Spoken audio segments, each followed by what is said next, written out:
Hello guys, আশি সবাই ভালো আছেন। আলহামদুলিল্লাহ আমি অনেক ভালো আছি। আবার আপনাদের মাঝে নতুন মিনি ব্লগ নিয়ে চলে আসলাম। আজকের ব্লগটা হলো ক্যারাম খেলা নিয়ে। আজকে আমি যাব ক্যারাম খেলতে, তাই জুমার নামাজ পড়ে এসে বাসা থেকে খাওয়া দাওয়া করে বের হয়ে গেলাম ক্যারাম খেলার জন্য। আমাদের বাড়ির সাথে যে দোকান, ওই জায়গায় ক্যারাম খেলে আমরা।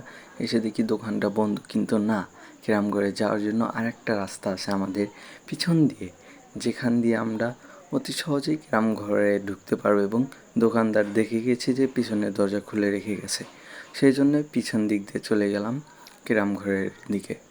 এখানে এসে দেখি যাওয়ার পথে অনেক পানি জমে আছে, সেই জন্য বস্তা দিয়ে রাস্তা তৈরি করে রাখা হয়েছে। এই জায়গায় এসে দেখি ক্যারাম খেলা শুরু হয়ে গেছে। মানে বড় ভাইরা এসে ক্যারাম দখলে নিয়েছে, মানে ক্যারাম তারা খেলতেছে। তাদেরকে বললাম আপনি গেম হয় না, কয় আজকে সন্ধ্যার মধ্যে আমরা ক্যারাম ছাড়বো না, সেই জন্য কিছুক্ষণ বসে থেকে তাদের খেলা দেখলাম।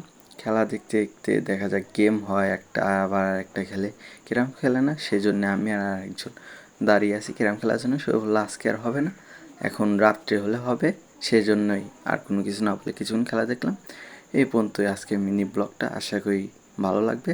সবাই পাশে থাকবেন। আল্লাহ হাফেজ।